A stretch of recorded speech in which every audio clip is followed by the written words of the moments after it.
everyone to once again please stand and let us be quiet before the Lord as we let Him, the Holy Spirit, to minister to us this morning. I would like to read from the book of John, chapter 1, verse 1 to 6. The word says, "In the beginning was the Word, and the Word was with God, and the Word was God. He was in the beginning with God.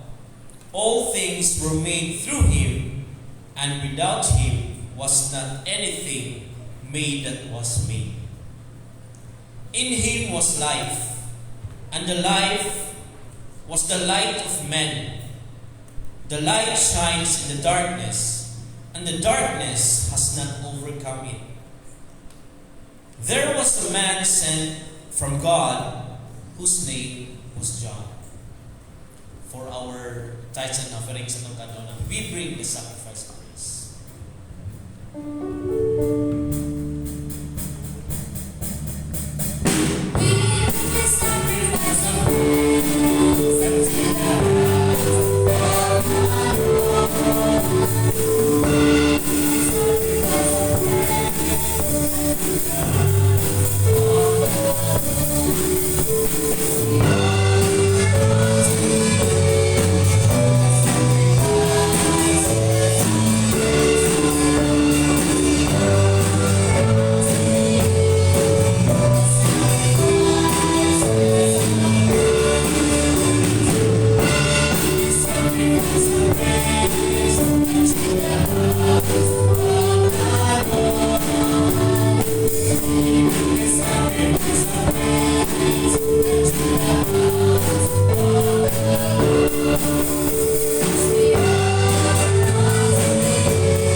Salamat kami, Lord, na Ikaw ang higugma kanamo, ug dako makadaugan ang niabot sa tagsa-tagsa kinabuhi.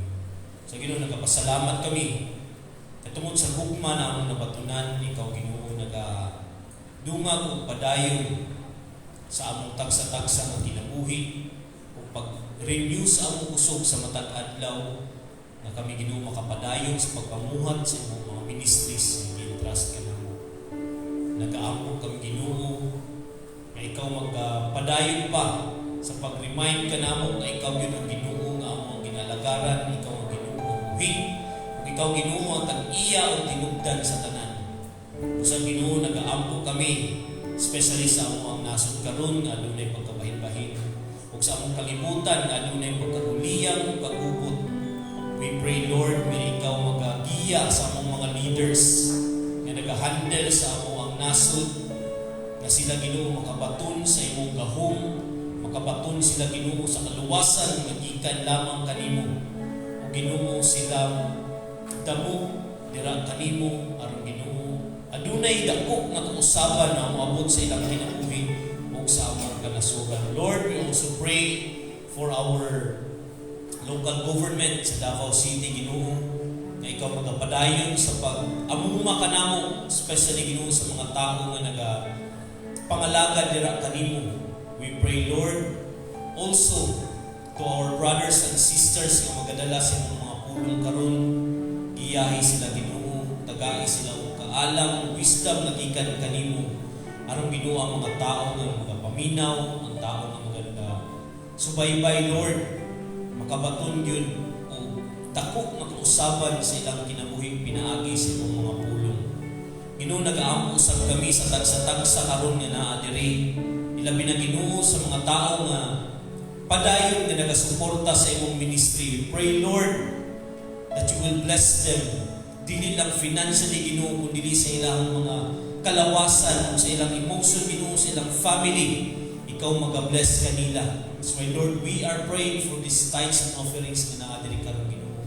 Ikaw maghahatag panalangin sa mga tao na hatag ug sa mga tao nga wala pa nakahatag, Lord.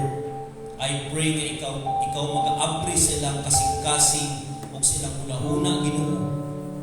Ug they will realize that everything that they have, everything that we have here diri sa kalibutan, Ginoo, ikaw ang tag-iya. That's why, Lord, ang ayan lamang mo hatag kami pagpalig dira kanimo. Dalay ka sa walay katapusan, kining tanan ang ginaampo, pinaagi lamang ni Kristo ang Ginoo. Amen. Hear our prayer, O Lord.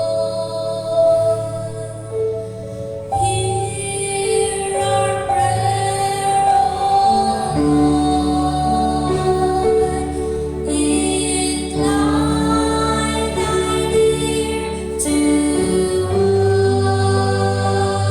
us and grant us thy peace. Amen.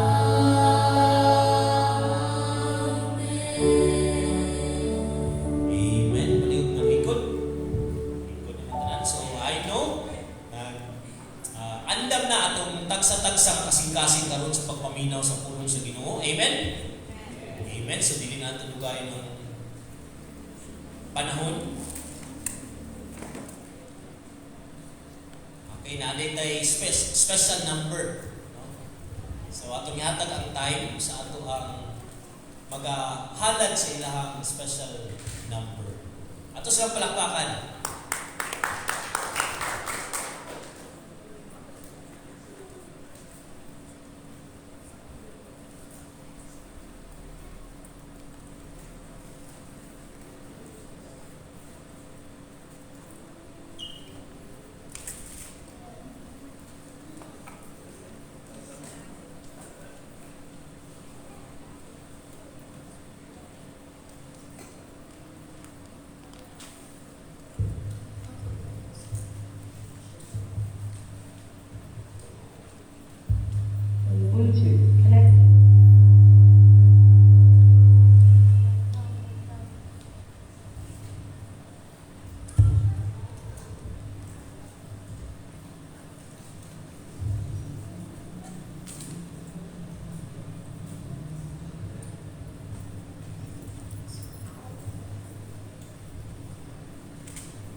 Bluetooth disconnected. Bluetooth pairing. Amen. Salamatan according sa message sa kanta. Praise the Lord for all He's done. Amen. So karon ato na yung ihatag ang panahon. Salamat kids. Ato na ihatag ang panahon sa ato ang magwawali karong buntaga. Walay lain kundi si Engineer Ezekiel Tumines Jr. Atong palakpakan si Brother JR.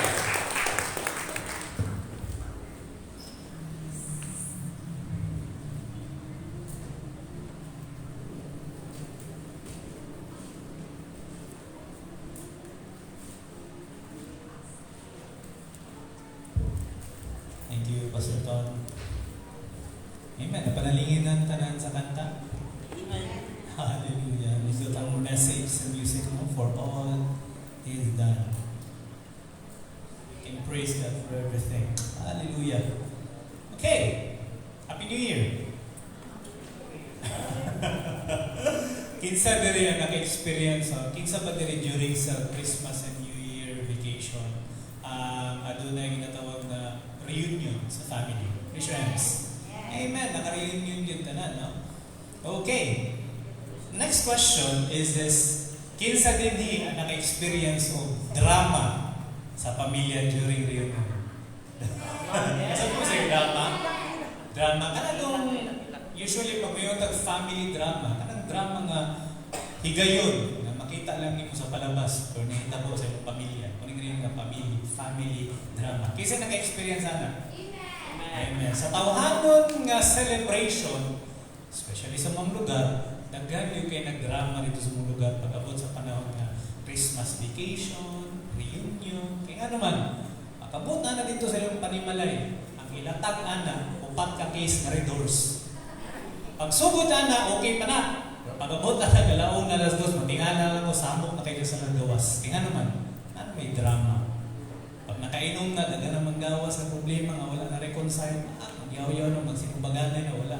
So ana na siya sa tawhanon nga celebration.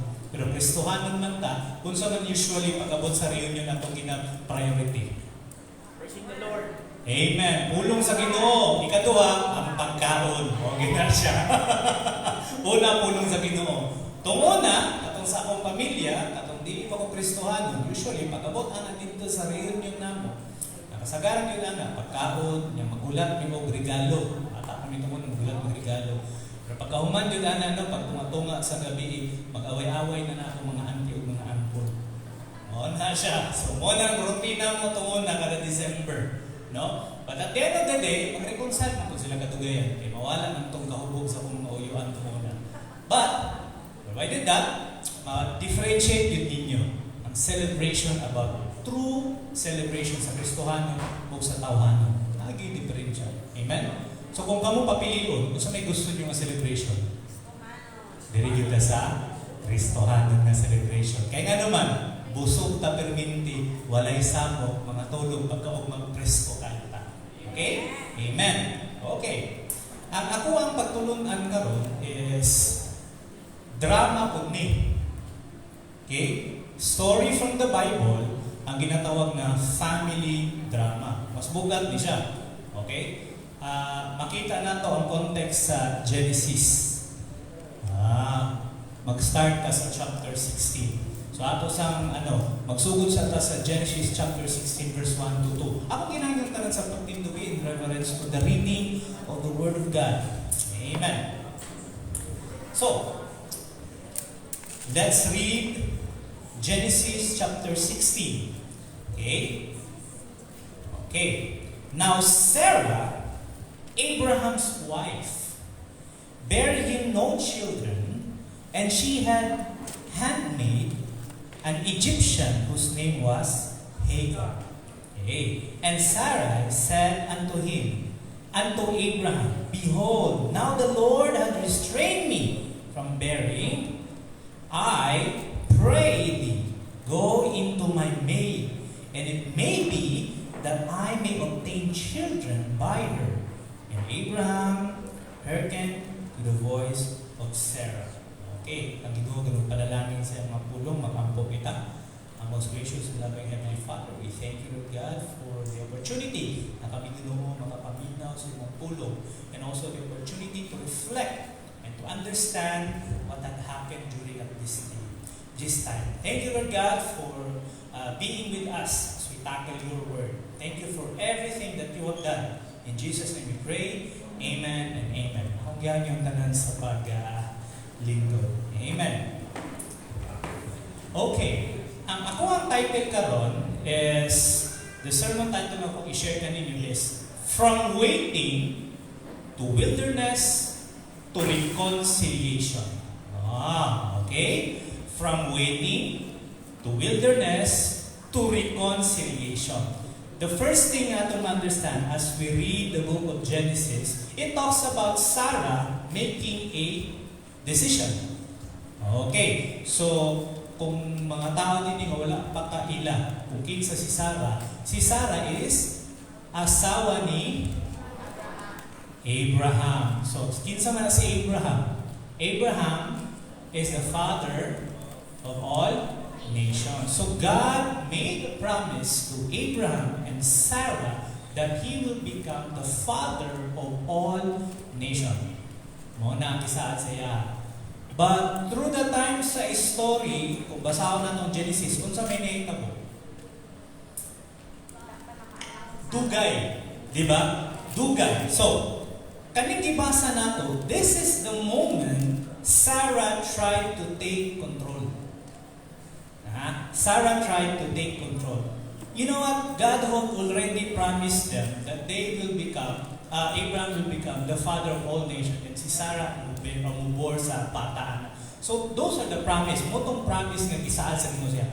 Ang problema, dugay ni abot. Kabala ka, i-connect na ko ni sa family drama. Okay? It started here, magod. Dari nagsugod ang family drama nila. So, unsa may game ni Sarah? Sa to ang gibasa. Yes, easy? He got another woman. Okay? That woman is Hagar. From? He's a slave from where? Egypt. Okay? Si Hagar, usa na siya ka-alipin or slave ni Sarah. Now, at this time, ang slave, kung adunay i-instruct ang master ana sa ilaha, dili yun na sila pwede mo baliban. Kaya nga naman, they are slave. Okay? So, ang nanang-iya sa ilaha, si Sarah. So, kung siya may gihimo ni Sarah din Sarah instructed Abraham na makipagdulog kang Hagar kay para magkaanak sila. Okay? So, padayon ta. Now, ang problema magod kang Sarah, ang paghulat niya sa saad sa Ginoo, murag niabot ta sa yaba, murag bugatan na siya, na pressure na siya, basig dili gyud ko magkaanak, basig dili ako tong babae nga giingon sa Ginoo nga manganak sa kumbaga pa ako ang magbitbit sa anak ni Abraham. So mo na siya murag, kumbaga although she didn't stop believing God, she just stopped waiting on God. Mo ni siya ang sipyat ko. Although nga wala gyud siya giingon nga wala siya gituo sa saad sa Ginoo, ang problema lang gyud siya is wala siya kahulat. Diba? Wala siya kahulat. Diba? So, nag-make siya of move. So, she stopped waiting on God and she made a decision that would ruin or make a decision na magkaroon na sila of family drama. So, to make the story short, kung sa minita ko, nabuntis si Hagar. At saka pagkabuntis ni Hagar, I'm pretty sure buntis din si Hagar. I'm pretty sure si Sarah medyo magka-feel dito siya of insecurities. Kaya naman, nabuntis ko tayo. Diba? Yes, yan. Dugay sila ng kaanak. So, isa po lang siya. So, later, diba, after si Hagar nabuntis, nanganak man siya. Kinsa man na yung anak? Ishmael. So, klaro na to, Ishmael was the firstborn son of Abraham. After ana, kinsa after mga after the time na gipanganak si Ishmael, pila ka adlaw, pila ka bulan, unsa man next? Di ba nabuntis si Sarah? So pagkabuntis ni Sarah, she bore isang anak? Isaac. So karon, nahay duha ka bata. Si Isaac ug si Ishmael. So in Genesis 21 verse 10, Since kay duha ka bata karon ang anak ni Abraham, isa kang Hagar, isa sa iya, kinsa may priority? Of course, God will choose Isaac to be the bearer of the covenant. Si Isaac man jud. Kay mo magitong saad sa Ginoo. So unsa may gihimo ni Sarah as tawhanon nga babae? Unsa may gihimo niya? In Genesis chapter 21 verse 10, unsa gihimo niya dinha? Sugod pa lang ba no? Drama na kayo sa storya. Get rid of that slave woman and her son, for that woman's son will never share the inheritance with my son Isaac. Amen. Yun yung get rid of that slave woman. Tawa anak. O kanaiyang anak. For that woman will never share in the inheritance of my son Isaac. So, tira na karon ang problema. Siyempre, since nigawa si Ishmael, o nga na siya anak na si Isaac, priority niya si Isaac, which is si Isaac maging ang buber sa covenant. So karon, ang una ni Sarah, base kahati ni sa inheritance sa pambana o sa covenant sa Ginoo. But in reality, di ito. So unsa gihimo niya? As tawhanon nga pangunahon o kasing-kasing iyang gipa? Layas. Of course, kay slave man si Hagar, wala gid siya gihimo. Musunod din siya. Pero kung imong basahon karon, unsa ang gipabaon ni Abraham sa iyahang kang Hagar o kang Ishmael? Di ba gitagaan sila og tubig? Ipabitbit sila og stuff kanang importante nga sa before sila gisent sa wilderness, di ba? Now, nganong nahimo man to ni Sarah? It's because of fear. Sarah felt fear. Fear that it may be replaced. Ba? Fear of replacement. So in short, si Sarah, she was waiting for God, pero napunan siya og ulan. Sa bulan siya og ulan, kasi bigihimo niya. She made a decision on her own. Since wala siya kahulan sa Ginoo, which is maabot mo gid na. Dili lang sa ato ang timeline, kundi sa timeline gina sa Ginoo. So waiting without trust often turns into control. So, mo itong nahitabo kang Sarah. So, faith that is not guarded can become fear-driven decision. So, karon, i-cast out na si Hagar. Asa man si Hagar karon? In the wilderness. Okay? In Genesis 21 verse 14. Genesis 21 verse 14. Atong basahon. Di ba? Early the next morning, Abraham took some food, okay, and a skin of water and gave them to Hagar and sent her off together with Ishmael. Okay. Hagar is pushed into the wilderness not because she rebelled. No, she is obeyed. Slave man siya. Wala siya choice at mga time. But when the water ran out, syempre pag wato ka sa wilderness, katong tubig na bit-bit nila, maurot magito.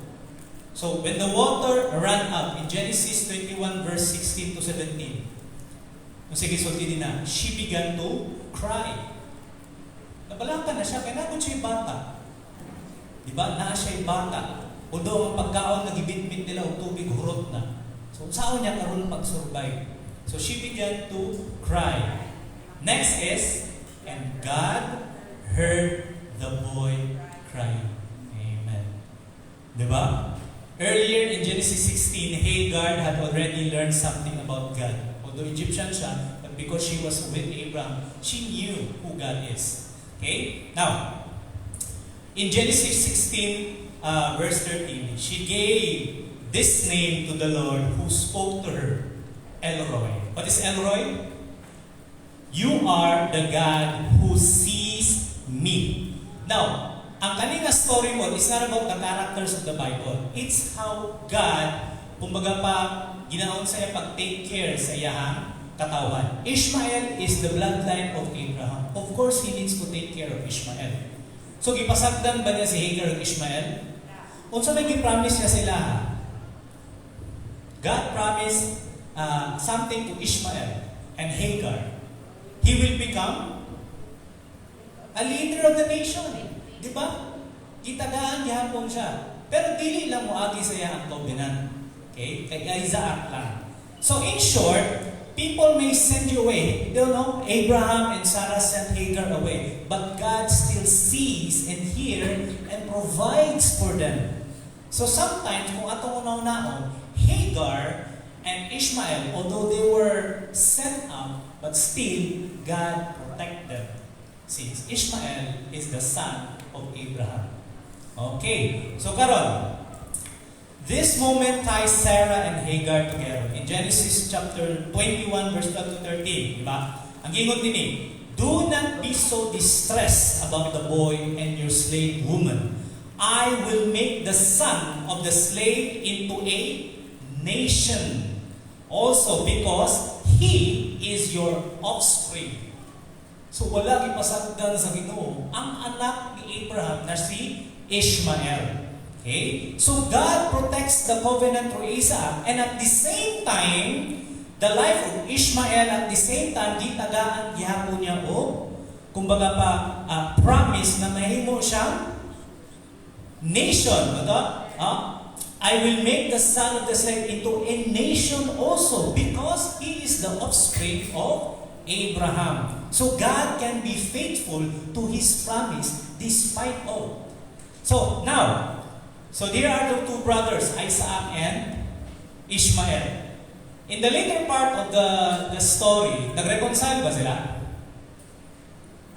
Nag-reconcile ba sila?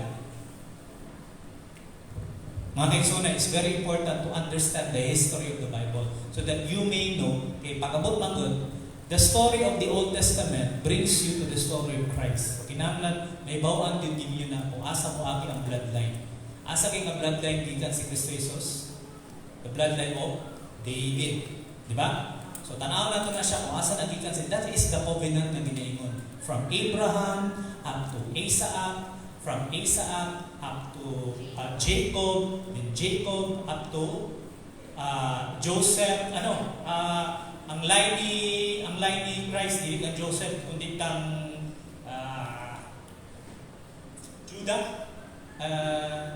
Si Judah, right?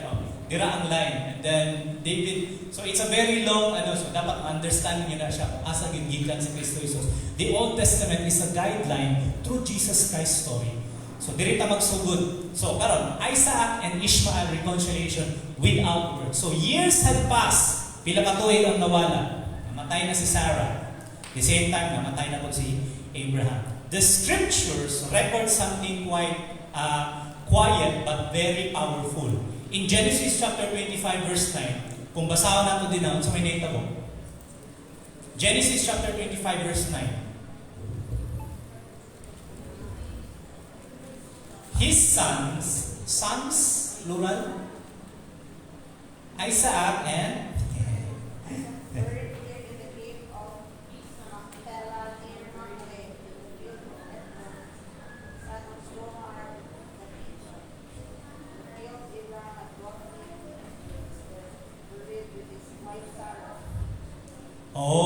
his son Isaac and Ishmael, sa may gimo nila, united, they bury Abraham. Asa itong asa nila gilubong sa cave sa asa itong cave. Very, very important din siya. Kani nga moment ang doon, diri makita ang reconciliation sa two brothers.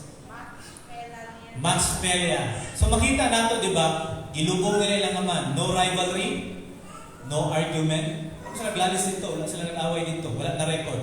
No resentment of record. Just two brothers, one separated by fear and favoritism, now standing side by side to bury their father. So, kung tanaw nato, one mistake gihimo ni Sarah, and then kung tanaw nato, grabe nagdrama nga nahitabo. So, kung i-imagine lang ninyo inyong sarili nga, ikaw si Sarah, and you make a wrong decision which you couldn't wait. Sometimes yung anak ko we couldn't wait the blessings. So that's why we need to kita mag-decide. So we have to understand, once that decision is made, wala takabalo kung unsang outcome at the end. But God, wala gyapon niya gipasagdan niya katawan. Wala niya gipasagdan si Ishmael, wala niya gipasagdan si Isaac. So God may not heal relationship quickly, but He is always working towards peace. So, the thread that holds it all together One verse captured it all. Romans 8:28. Ang gingon din ha, and we know that in all things God works for good. Okay? Of those who love Him, who have been called according to His purpose. Kung atong tanawon, Sarah's fear didn't cancel God's promise. Nagpadayon gihapon. Although nahadlok si Sarah, she made a decision, but ang promise sa Ginoo gitupad gihapon niya. Okay? Second, Hagar's rejection didn't cancel God's care. So dili na to makita ang personality sa Ginoo, sa Dios Amahan. Even though that Ishmael was the son of Abraham from another woman, God still cared for that boy. Because he's under, or kumbaga pa, the bloodline of Abraham. Ikatulo, separation didn't cancel God's ability to reconcile. At the end of the story, their story between Ishmael and Isaac, at the end of the story, nag-reconcile sila. So mga kaigsunan, during that time, as nag-enjoy ta, kung ano naman tayo ginatawag na separation sa atong family, if you trust God, He will do something for you, or kung kinsa man itong ikalaban nimo or naka-aligot-got nimo, to reconcile, to peace back together. Because God is love, and our God is peace. Muna siya atong timan under. So Isaiah 55 verse 8 to 9. Sometimes we cannot understand, no? For my thoughts are not your thoughts. Okay? Neither are your ways my ways. Si Sarah tried to rush God. She didn't understand. Tawhanon nga pangunahon. Okay, pag-start ako. When she made that decision, tawhanon nga pangunahon na ang gihimo ni Sarah. Which caused them this drama sa ilang family. Kung nag-wait lang dito si Sarah, no? Maabot pa ba sa punto na ang iyang slave, pawaon niya, si Hagar na? Wala. Diba? Smooth sailing ang dagat. But because of her fear, basi hindi siya makabore og son, and she made that wrong decision. Mo nang mahitabo karon. Manang ginaingon nato nga God will know what the future hold, but it would depend sa decision na gihimo ni Sarah. Kung nagulat lang siya, if she truly trusts God, nahadlok mo dito, nahadlok lang mo dito siya. That's why she rushed it. Gimurag ipadali niya, murag ipangunahan niya ang Ginoo. Okay, sa Isaiah 55 verse 8 to 9, iklaro din. For my thoughts are not your thoughts. Ang una-una sa Ginoo, ang pinakabuo sa Ginoo sa tinuod lang, pinaka-bright sa kalibutan. So layo tayo ka. So we can never understand kung unsa gyud ang plano sa Ginoo. Pero isa ra gyud atong ma-understand. God's promise and God's plan is very perfect. All we gotta do is just follow it. Follow His way. Moro gid na. So mga kaigsunan, kung if ever nga doon naman tayo problema karon, mga moro nag-separate ka sa atong family, ay kabala ka, God is working into your life. All we gotta do is stop, be still, and listen to His will. Moro gid na siya. Hagar suffered under human decision. Slave man si Hagar, wag siya choice. Pag ingon ni Sarah, pawaan na, wala siya choice. But dili, makita natin ang personality sa Ginoo. All of the story, it's not about the characters mo. It's about who God is. Kung basahon natin yung story, dili nakita natin, even God Himself cared about the boy, the son of Abraham, Ishmael. Then last, Isaac and Ishmael now lived the consequences, but in the end, was reconciled by God. Di ba? So, but God remained faithful through every stage. God sees when we wait.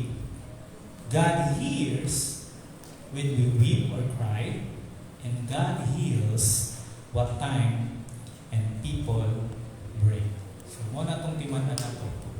My message for today is who God is. In situations sa pag-ubot umuna sa pamilya ni Abraham, God is still the same back then, and today, and forever. So, muna siya, mga kaigsunan. So, in short, when it comes to making a decision, kitang tanan, we all have decisions to make. When it comes to making a decision, always remember, always, hindi niya ibutang sa tumunahon, hulaton yun nato kung unsa yun, tinuod ng plano sa Ginoo. Diba? Sige, wala kakabalo natin mas maayo. Never rush things. Amen. To God be the glory. So, that is the end of my message. I hope na amoy natunan. Yes, family drama is real. Isa itong unang panahon, nahitabo na siya. But sometimes, ang pagsugod sa family drama is kawadon sa pagsalig sa Ginoo sa ilang panahon. That's why it went south pag-abot sa problema ng gihimo ni Sarah.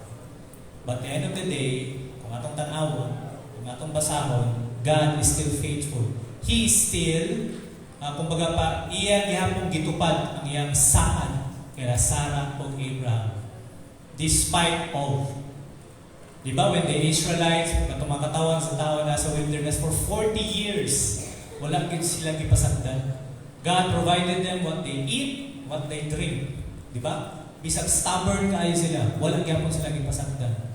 Mga kaigsunan, butang sa itong nauna, once you receive your Christ as your personal Lord and Savior, you become His children. Murag anak, parang ito ganyan akong mga bata, bisa magpabadlong ni sila, palanggan, niyapon ako ni sila. I-provide niya po na ako sila sa pagkaon, tubig, tanan. Bisa magpabadlong na sila. That is the unconditional love na naa sa Ginoo.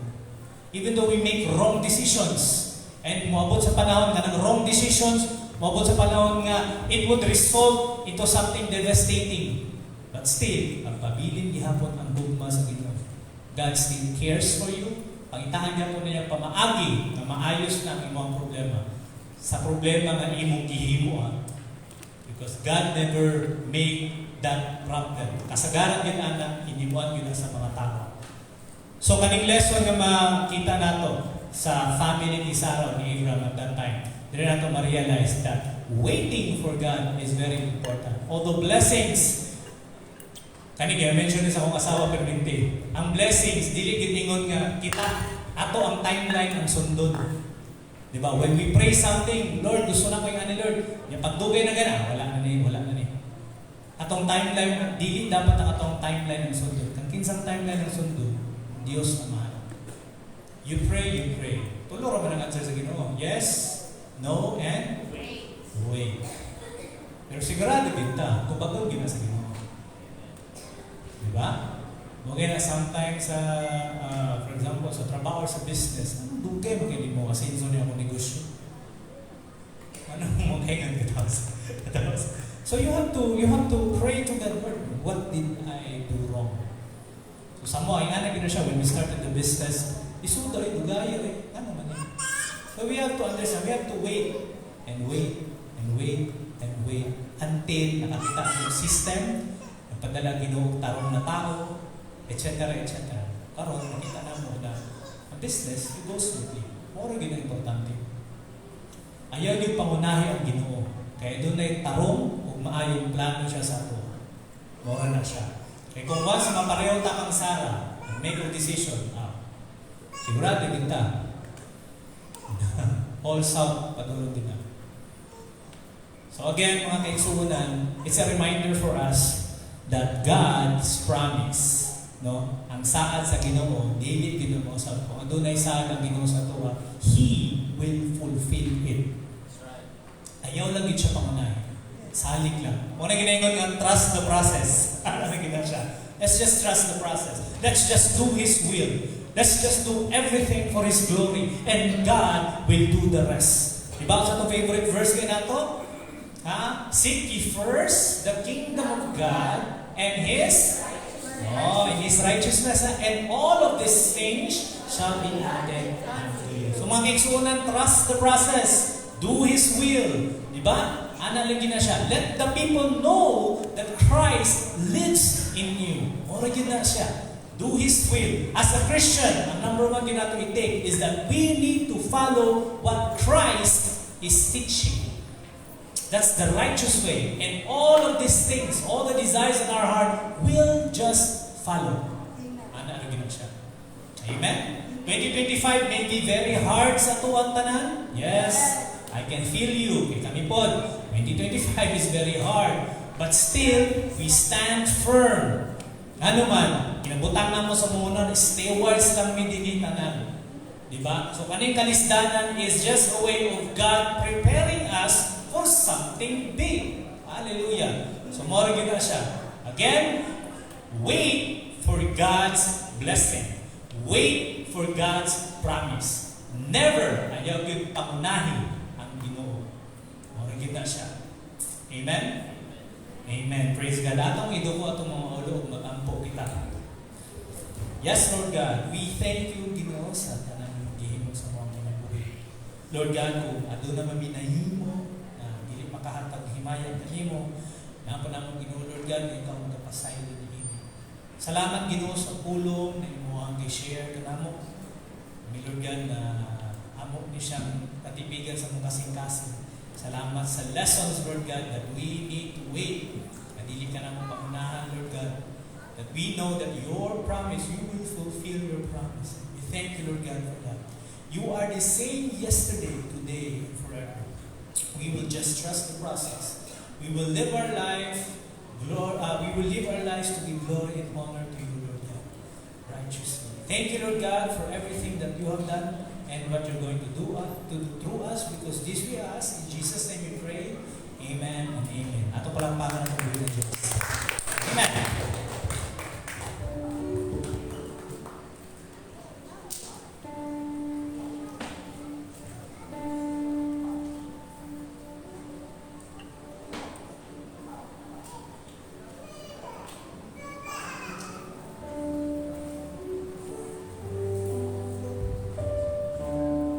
Dapat tayo nakatunan sa mensahe na atong nanukog karon nga kautuon.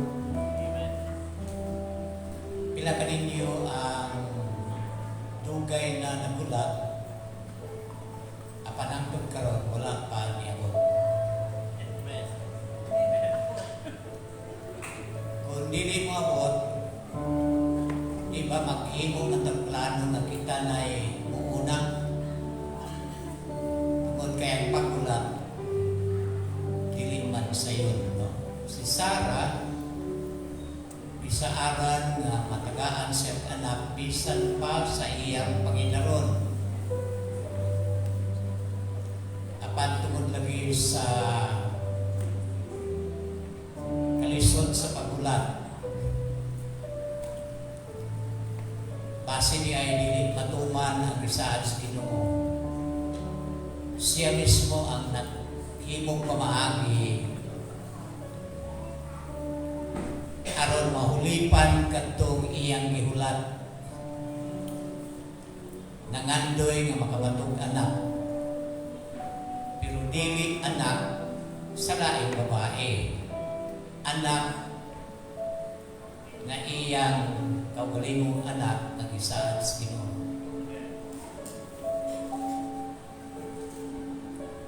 So ang dili niya pagulat ni resulta sa problema. Pero ang mensahe is bisan pa na supyat si Sarah or si Abraham, pero wala giyapon gipasagdan sa Ginoo. God is a loving God. Mao man ay hinungdan karon nga ang Muslim countries o ang Israel kanunay nag-away. Ang kaliwat ni Ismail mao man ang mga Arab nations. Daghan na sila. Mao na kanunay nila una-una nga ilang patyon ang mga Israelinhon. That is the result.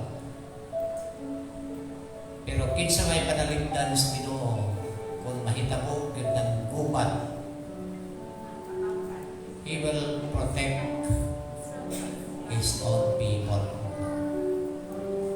Kaya siya ay usamang kamaayong judge. Doon ay gisulti si Ginoong Jesus ngadto sa iyang mga tinunan. Una siya nalalin paingon sa langit. No? Dito sa upper room,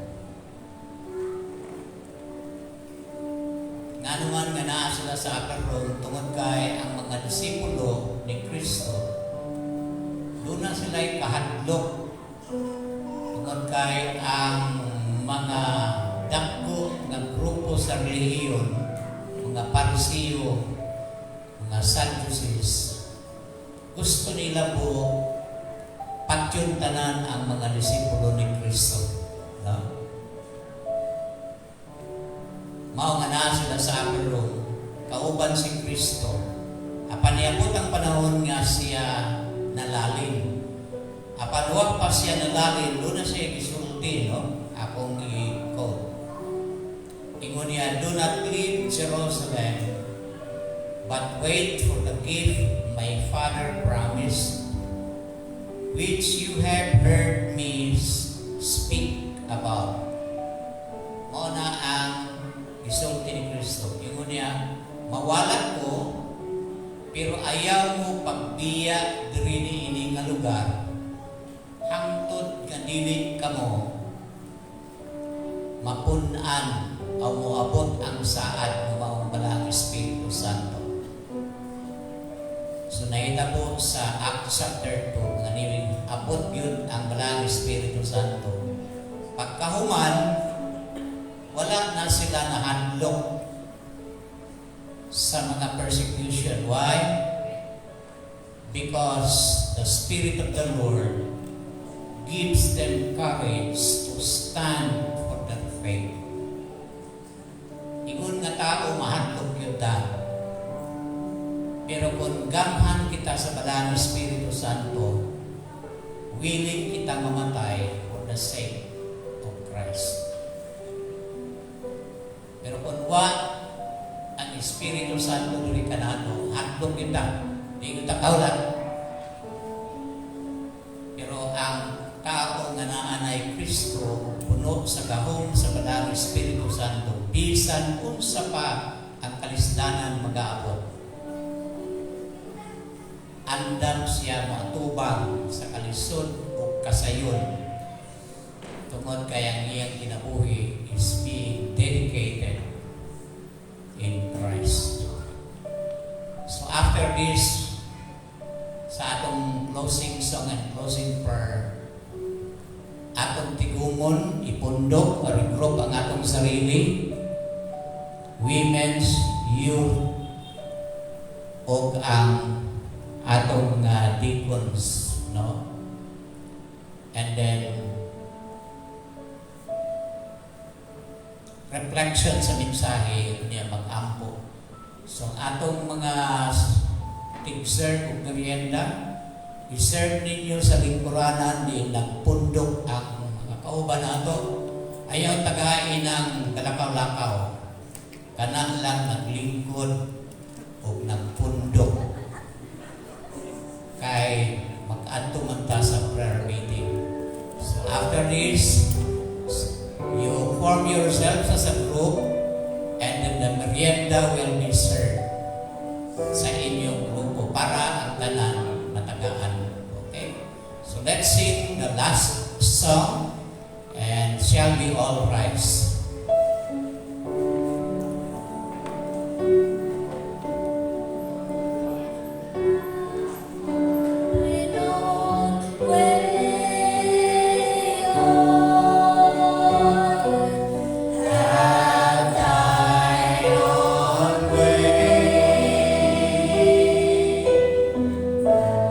Thou art the Potter.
nagapasalamat kami sa mensahe nga among nadungog nga gikan yun sa imong mga pulong. Nagahiskod kini sa imong saad ngadto ni Abraham o ni Sarah nga makabaton sila og anak bisan pa man sa kataas na sa edad ni Sarah. Apan nakita namo sa among pagtuon nga dunay pagduha-duha, dunay panguna-una basi dili matuman o dili tumanon sa Ginoo ang saad. Wala siya makahulat. Mao nga nangita siya og pamaagi aron makabaton silang anak apan dili mao ang saad sa Dios. Mao nga nakita namo nga dunay problema human kini nahitabo. So nagahangyo kami nga imo kaming tabangan. Daghan kang mga gisaad alang kanamo dinhi. Usahay dili kami makahulat. Manguna kami, unahon namo, mag-una kami. Apan di ay kung amo ng pagabuhaton, doon nagyoy kalisdanan. Apan bisan pa nga dunay kalisdanan, dili gihapon nimo kami pasagdan. Apan mas maayo katong maghulat. Tungod kay mao kato ang perfect na pamaagi nga imong gisaad nga puno sa mga panalangin. As we come in a group this noon hour, Lord, tagay kami mga panguna-una, labi na yun sa mga leader of the group, to react on the message that we have. Kung doon na kami mga nakita nga kapakyasan sama sa nahimo ni Sarah, Lord, help us to be strong. Naamok yun ibutan nga mong pagsalig diyan kanimo. Kay dili yun nimo pakyaso ng imong mga saad, not according to our time, but according to your time. Help us, Lord, to be patient enough in waiting for the fulfillment of the promises that you have made to us in Christ. I-bless ang imong mga pulong o sa imong presensya we are inspired because you are here with us. O karon ang gugma sa langitnon nga maan nga maoy nagmugna sa langit ug sa yuta ug maoy tinugdan sa tanang mga butang ug sa ngalan ni Ginoong Hesus nga maoy mihalad sa iyang kinabuhi dito sa krus para kanamo nga makabaton kami kagawasan gikan sa sala ug ang pakigdait sa Balangin Espiritu Santo aron kami kanunay malipayon pinaagi sa imong grasya. Magapabilin nganhi kanamo gikan karon hangtod sa walay katapusan. Kay kining tanan among giampo diya lamang sa pangalan sa imong bugtong nga anak mo si Ginoong Hesus. Amen.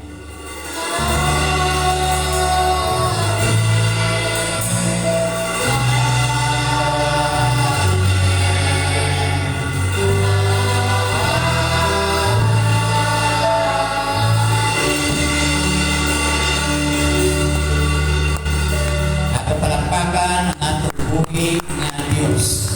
So natong mga leader